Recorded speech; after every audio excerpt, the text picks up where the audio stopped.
niveau de nos activités, il y a d'abord généralement une phase de sélection où on peut faire un appel à candidature. Après quoi, on sélectionne un certain nombre de projets. Et l'idée, c'est d'emmener ces étudiants à travailler sur ces projets-là, à faire de la maturation, à les former sur ce que c'est que l'entrepreneuriat, à leur donner certains outils, à faire de la mise en relation aussi avec des partenaires ou des structures qui peuvent les aider dans leurs projets, mais aussi avec des institutions financières qui pourront après les aider à mettre en place en fait leur entreprise. On a également, on va dire, des candidatures spontanées, des gens qui nous approchent avec leur projet, qui nous l'exposent et on regarde si on peut les accompagner, si c'est intéressant et dans quelle mesure on peut les accompagner. En collaboration avec l'incubateur de l'Université du Luxembourg, on organise ce qu'on appelle un camp d'idéation. Donc c'est vraiment une activité phare de l'incubateur où on regroupait pendant 3 jours une cinquantaine d'étudiants qui se regroupaient autour de 10 projets qu'eux-mêmes proposent. Et ils travaillent, ils ont des formations, ils ont des mentors. Et là, justement, on a pu faire venir des entrepreneurs aguerris qui ont pu, pendant ces 3 jours-là, discuter avec eux, les challenger sur leurs projets pour essayer de valider les idées, voir un peu comment, justement, faire mûrir l'idée et ensuite présenter cette idée de projet-là devant un jury. Donc, à l'issue de cette première édition, on a pu retenir 3 groupes qui ont été lauréats. Et comme je l'ai dit, le numérique est transversal. Donc, la première équipe, le porteur, c'était un étudiant de la santé. Donc, c'est un projet sur la santé de la mère et de l'enfant. Le deuxième projet, c'était DigiCrèche, donc une plateforme pour essayer d'aider la gestion des crèches. Mais d'abord, c'était d'abord pensé pour une crèche au niveau du campus pour aider les mères, les étudiantes qui étaient en même temps mères à pouvoir allier en fait leurs études et leur rôle de mère. Et le troisième lauréat, c'était dans le domaine de l'agriculture pour la promotion de l'agriculture bio. Donc, le projet s'appelle AgriBio. Donc, c'était ces 3 lauréats-là pour la première édition. Et ils ont par la suite intégré l'incubateur pour que justement on continue à travailler. Donc, ça ne s'arrête pas seulement au camp d'idéation, mais par la suite, ils continuent à travailler là-dessus dans l'espoir au minimum d'avoir une plateforme opérationnelle et plus avoir une entreprise viable dans laquelle ils pourront s'investir et aussi offrir de l'emploi à d'autres.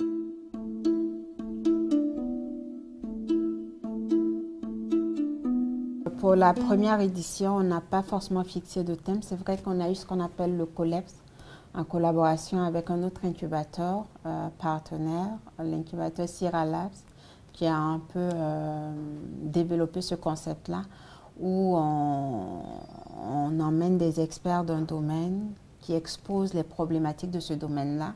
Et aussi, on a des experts en numérique qui essayent de donner des idées de solutions numériques pour résoudre ces problèmes-là. Donc, avant l'Ideation Camp, on a pu avoir quelques experts dans des thématiques en lien avec les objectifs de développement durable, mais on n'a pas demandé aux étudiants de se limiter en fait à ce cadre-là. Mais c'était une opportunité pour nous de leur présenter différentes problématiques et comment le numérique pouvait venir comme solution pour aider à justement résoudre ces problèmes-là. Susciter en fait des idées de projets à leur niveau. Mais on n'a pas limité le champ des thématiques qui pouvaient être abordées. Donc, on a eu plus de 10 projets proposés par les candidats. Et c'est eux-mêmes après qui ont voté pour les 10 projets qui pensaient être les plus pertinents et qui se sont regroupés autour de ces projets-là pour travailler par équipe de 5 en fait. Donc on a eu des projets dans différents domaines, du service au social en passant par la santé, l'énergie et tout ça. Selon les opportunités ou selon les partenariats ou les thématiques du moment, il n'est pas impossible de lancer un appel à candidature sur une thématique précise. Mais sinon, on est ouvert à toutes les thématiques, on va dire.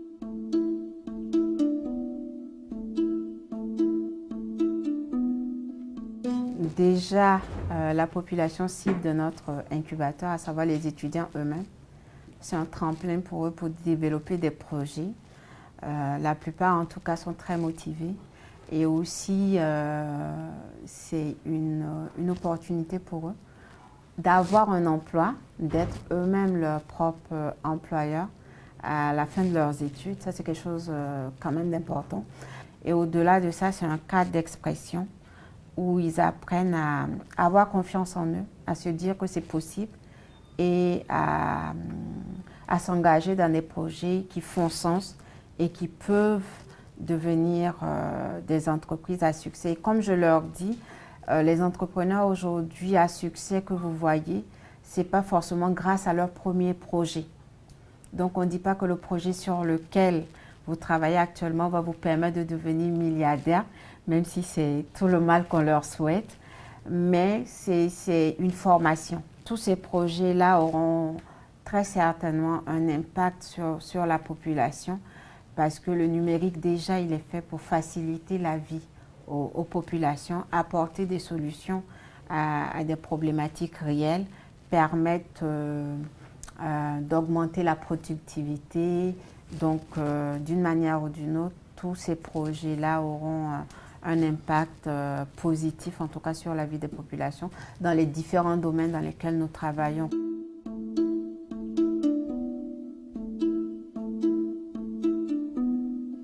Pour le moment, grâce au partenariat avec le Luxembourg et le Profijec, nous avons quand même des ressources pour mener certaines activités. Il y a notre directeur d'UFR qui nous soutient, mais c'est sûr que l'UFR même n'a pas forcément beaucoup de moyens. Il y a la présidence aussi qui nous soutient. Les enseignants ici s'engagent sur la base du bénévolat. Donc c'est vraiment de leur temps, de leur énergie pour apporter quelque chose en fait à ces étudiants-là. Et même les entrepreneurs ont été sensibles à cette initiative. Donc comme je l'ai dit, ils ont participé à la première édition de l'Edition Camp. Et ils ont vraiment apprécié et ils nous ont en tout cas promis en fait être disponibles pour justement ce genre d'initiative, pour pouvoir accompagner avec leur temps, mais aussi avec leur expérience. Mais il faut voir à la fin de ces partenariats, qu'est-ce qu'on fait? Il serait dommage que ça s'arrête. Donc, une autre idée qu'on a, ce serait, comme nous sommes à la base des informaticiens, nous avons des étudiants en informatique, ce serait nous-mêmes d'essayer d'avoir un modèle d'autofinancement. Mais c'est sûr que ce serait bien d'aller vers quelque chose de plus formel pour être sûr d'avoir certaines ressources pour mener nos activités.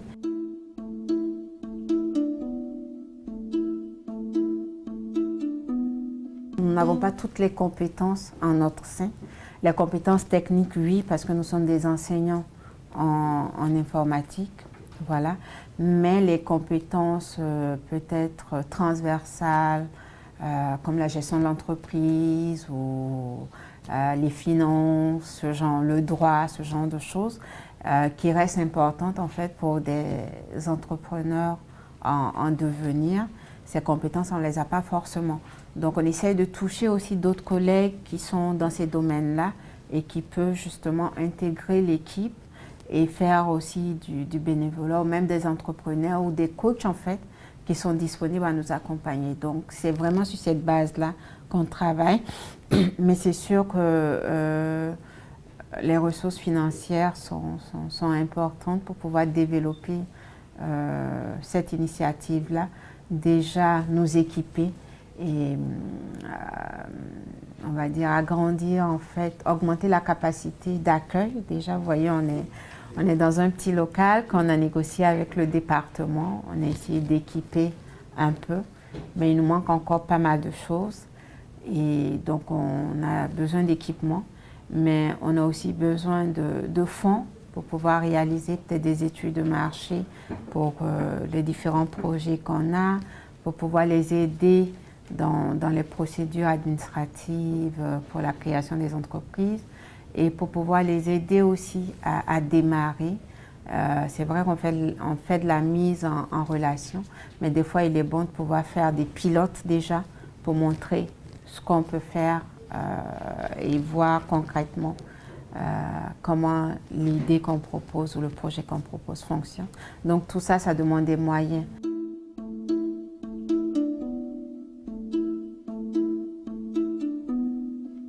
En tout cas, ce qu'on aimerait en fait de nos autorités, c'est de mettre peut-être un accent ou de prévoir quelque chose pour nos universités, parce que rien que l'université Joseph Kizerbo, on parle de, je pense, je sais pas si, j'espère que je ne raconte pas de bêtises, mais peut-être 50 000 étudiants.